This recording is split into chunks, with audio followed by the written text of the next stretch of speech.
Hello everyone, welcome to my channel. हमारा class 6 का chapter number 6 introduction to algebra चल रहा है, जिसकी आज हम करेंगे third worksheet.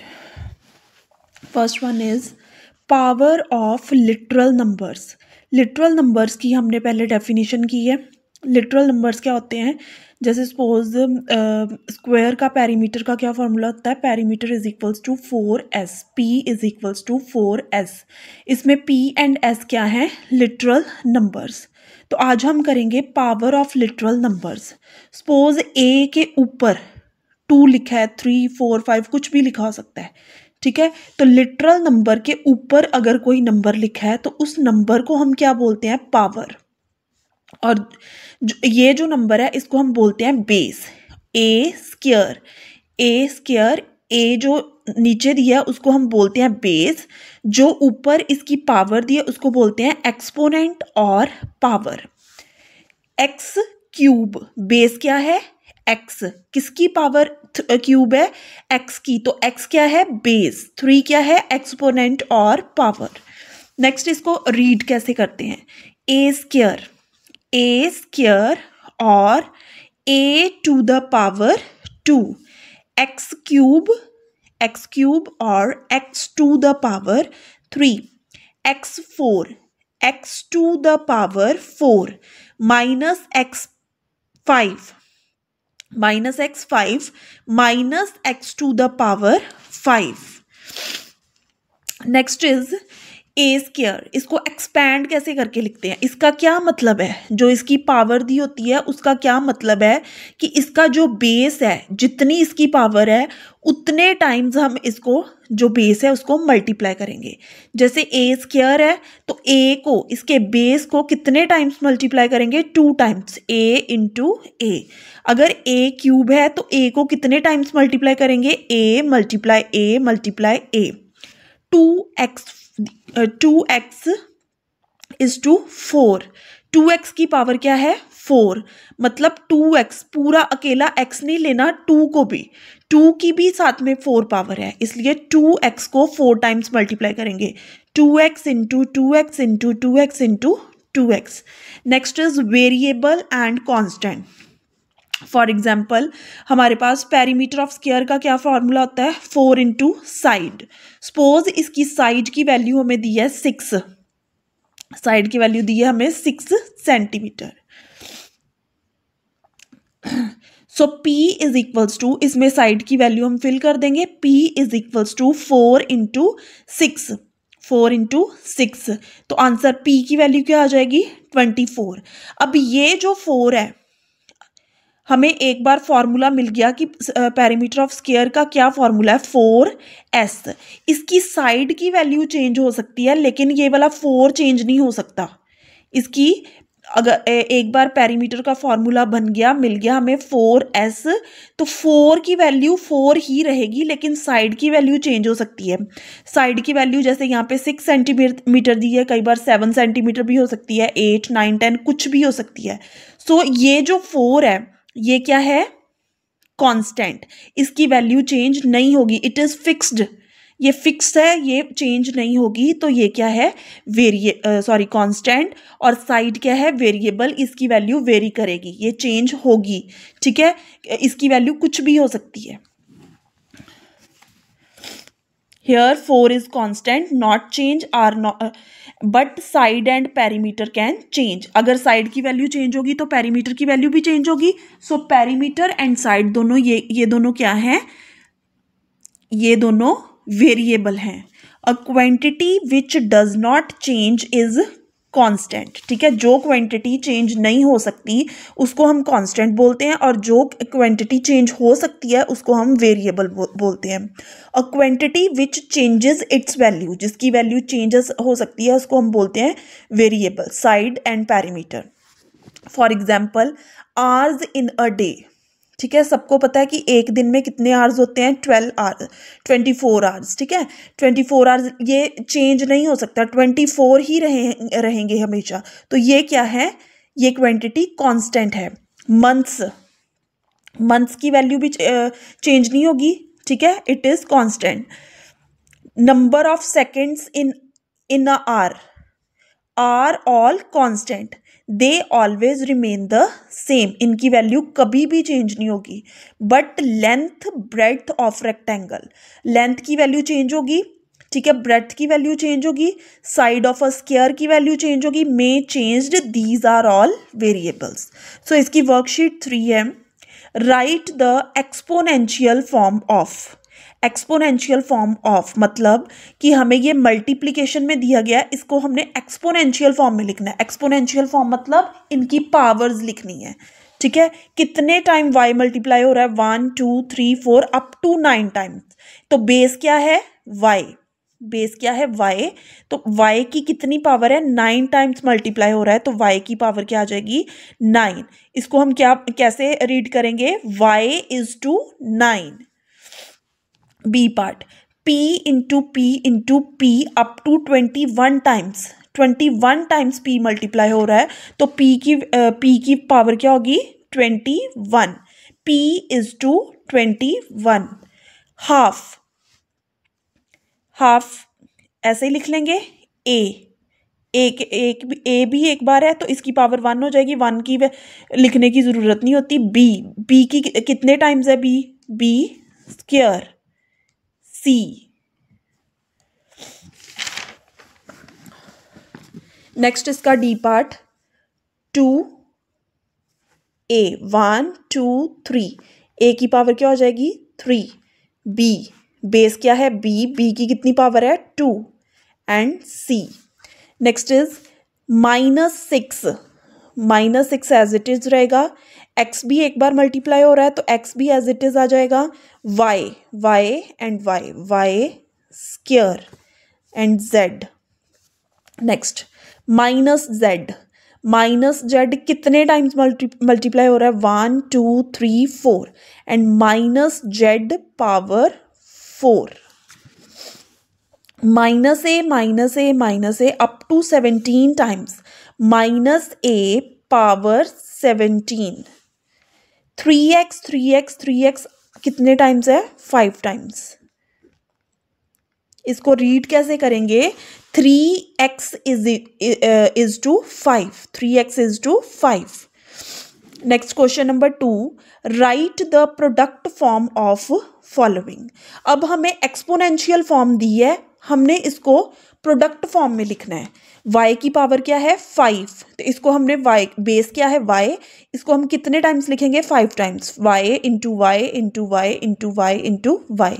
Next is x power 19, x is to 19.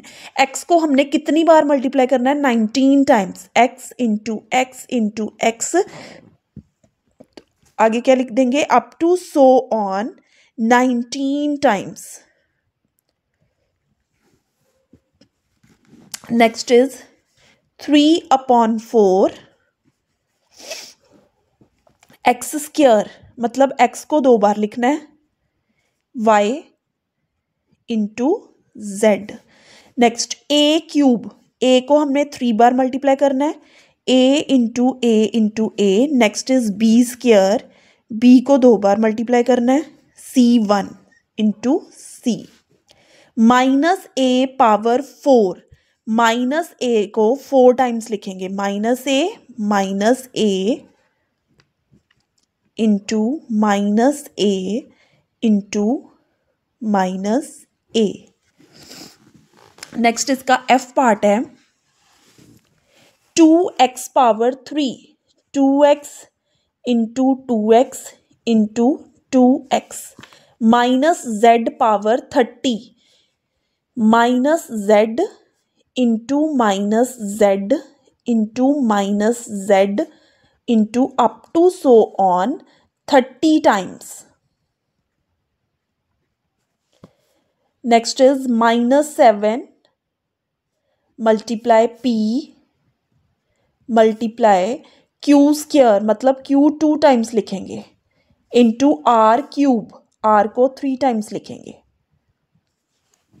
Next question number 3, right the product form of 3x cube and 3x cube, are they same.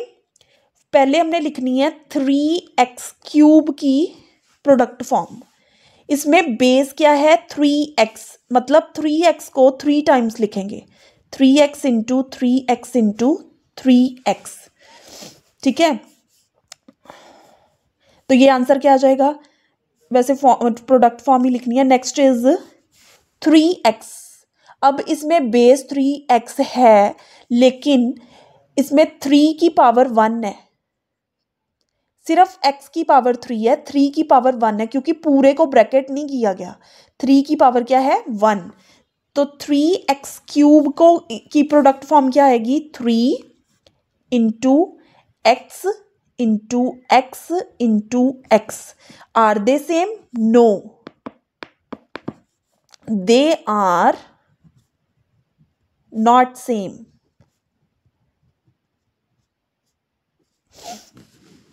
Next is write the coefficient of, ठीक है। Coefficient क्या होता है, अब उन्होंने बोला है कि x इन 2x, x का 2x में से x का कोफिशिएंट लिखो।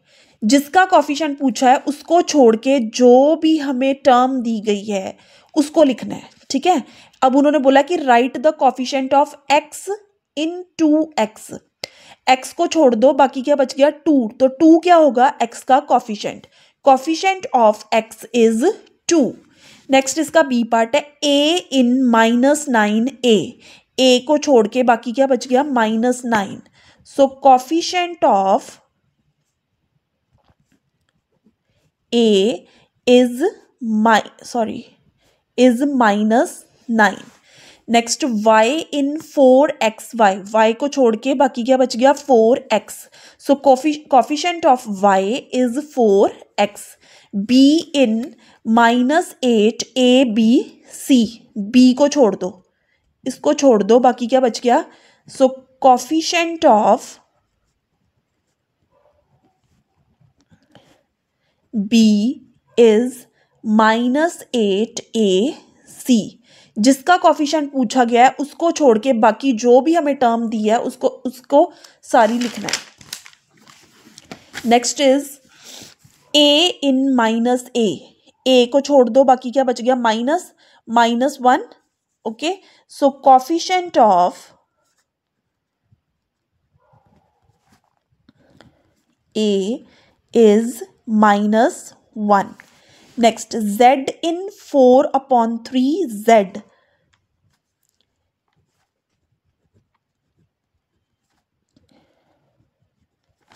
coefficient of z is 4/3। Next x square in 4x² x square को छोड़ दो, so coefficient of x square, coefficient of x square is 4y। next y in y,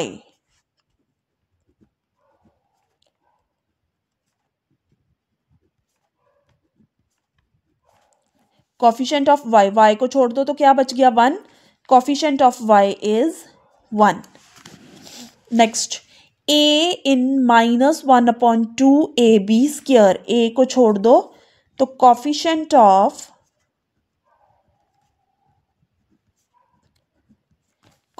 of a is -1/2b square।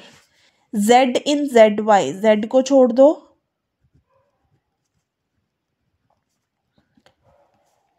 coefficient of z is y। तो ये था हमारा worksheet third का second and ये था वर्कशीट थर्ड का सम number 1, 2 and 3। तो अगर वीडियो अच्छी लगे तो लाइक शेयर कमेंट ज़रूर करना। क्लास 6 चैप्टर 6 वर्कशीट थर्ड का fifth sum, identify the following statements as constant और वेरिएबल्स। कांस्टेंट क्या होता है, जो वैल्यू फिक्स्ड है, जो चेंज नहीं होती। वेरिएबल क्या होता है, जिसकी वैल्यू वेरी करती है। Number of mangoes in 1 dozen mangoes, सबको पता है कि 1 डजन में कितने मैंगोज होते हैं 12। 12 मैंगोज होंगे तो इसको हम चेंज नहीं करते, डजन में 12 ही रहेगा, ठीक है। तो ये वैल्यू क्या होगी, constant. Number of centimetres in a metre, हमें पता है कि 1 मीटर में 100 सेंटीमीटर होते हैं, तो इस वैल्यू को हम चेंज नहीं कर सकते, ये वैल्यू फिक्स्ड है, so it is also constant.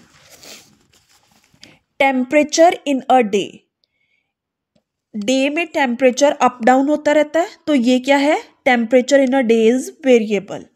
Degree in a right angle, right angle क्या होता है, ये वाला 90, जिसकी वैल्यू क्या होती है 90 डिग्री, तो इसको हम चेंज नहीं कर सकते, ये क्या है, कांस्टेंट।